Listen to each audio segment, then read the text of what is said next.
Hey guys, welcome back. The second Super Rugby AU game this weekend is the Reds versus the Force.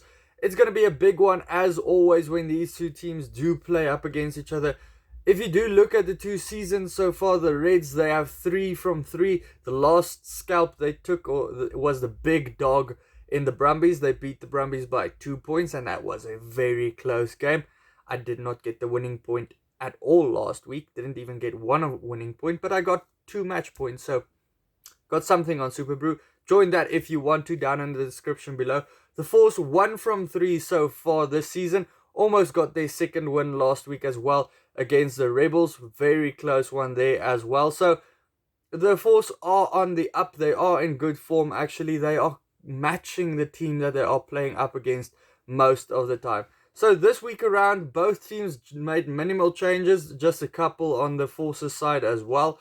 When we get to the two front rows, Greg Holmes, that's a big name for the Force in this one because he's playing his 150th Super Rugby game. There's not a lot of guys that do get to that milestone, and that's up against his previous team, the Reds.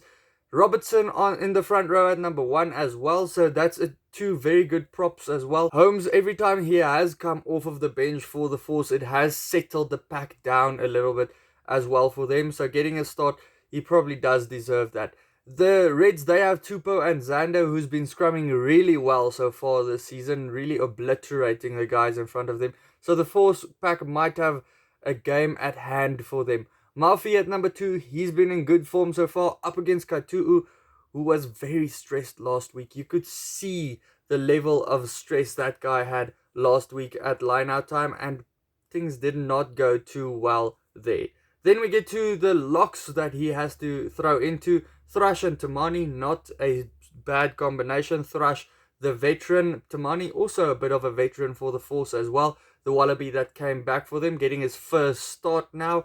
Blythe and Salakai Aloto, also a very good combination for the Reds. And they will want, I don't know if maybe they would want to prove that they are a very good combination because Rodda joined the Force now, after that bit of a dispute they had last year, and yeah, that ugly mess that now Rodda went to France and now he's at the Force. That combination of Blythe and Salakai Loto would maybe just want to prove what they can do in line-out time, even though Rodda is not playing. Then we get to the flankers. Fergus Lee Warner had a good game at number 6 up against Scott Young, who's always just a hard player on the park. Koteka, talk about hard players. Gonna be up against one of the bests when it comes to breakdown time to get the ball there. Reinhard Stander, a hard player on the park, will run into players whenever he gets the opportunity, just like Harry Wilson at number 8. Harry Wilson, not in the best form of his life, but that's if you compare it to last season where he was just on fire with everything he did. He's still in good form though. Then we get to McDermott versus Kubeli. Kubeli has really settled that down that he is the starting number 9 for the Force. He's kind of grabbing that jersey and not letting go.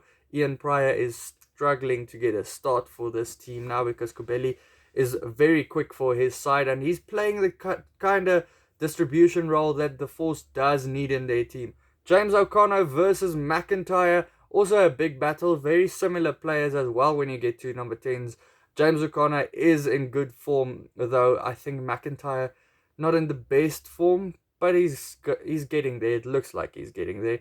Taefu coming in at number 12. He did play a big part in last week's game when he came off of the bench as well. He did play most of the game at number 12 as well. Very strong runner with the ball up against a guy that's not too shabby himself in Paisami. Those two guys will hit each other somewhere in this game pretty hard. Both of them hard tacklers as well. Bataya versus Kuridrani, the two guys with more flair in the center field. The two taller guys will run a bit, will get a couple of gaps, and will get a couple of offloads as well. Kuridrani still finding his feet at the Force. Bataya, Paisami, that combination just needs to grow because that is the combination I think that will go forward with the Wallabies. Then we get out wide. Droasese, he comes in for his first start this season with Daigunu missing this game because of personal reasons. Daigunu has been in brilliant form, just getting the ball all over the park, working very hard to just be everywhere. Vunivalu, he gets a start again at number 14. He's more of a pragmatic number 14. Stands at number 14, gets the ball there, and then he scores. That's what he does. He doesn't work all over the park. He stands at number 14, gets the ball, and then he scores. Campbell at number 15 for the Reds. When I get out wide for the Force, they have Kahui, who played most of the game last week, out on the wing. That's where he also does play a lot of his rugby. Ralston at number 14, like I've said before as well, he's not in the form he was in the start of last year's season. And then Rob Carney, the veteran, at number 15, who's in good form at this moment for the Force. When we get to the benches, a couple of changes for both sides. Paenga Mosa versus Winchester. Paenga Mosa, a very good hooker to bring on for the Reds. They also have Rupert and Nongo. Wagner and Medrano, a very good front row to bring on for the Force there. And Stee, they will welcome him back with open arms because he was in brilliant form before he got that bit of a niggle and missed that one game. Uru, he's also been a guy that I'm looking out for because he's a youngster. You can see there's something there. Kalani Thomas, he's getting his first game for the Reds this week. He's a youngster. He's a prodigy. They say he's a teen sensation that we have to look out for. Only 18 years old, so I'll have a look at him. Hamish Stewart, he's back from a bit of his disciplinary stuff that's at the Reds all the time. Unfortunately, that happens with him all the time. Internal discipline stuff. He's back from that. They do need him in the center field as well. And then we get Marcel Brachy, the Force. They get him back as well.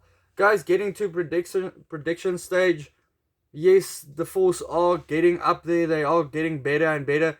But the Reds, they beat the Brumbies last week. You can see they are probably the team to beat at this stage. They are even with the Brumbies at this stage. I'd say the Reds are still favourites to win this one. Reds to win it by 10 points. Let me know your prediction down in the comments below. Also, check out these videos next to me. Hit the subscribe button if you don't want to miss any of these preview videos that I do. And then I'll see you for the next one. Cheers.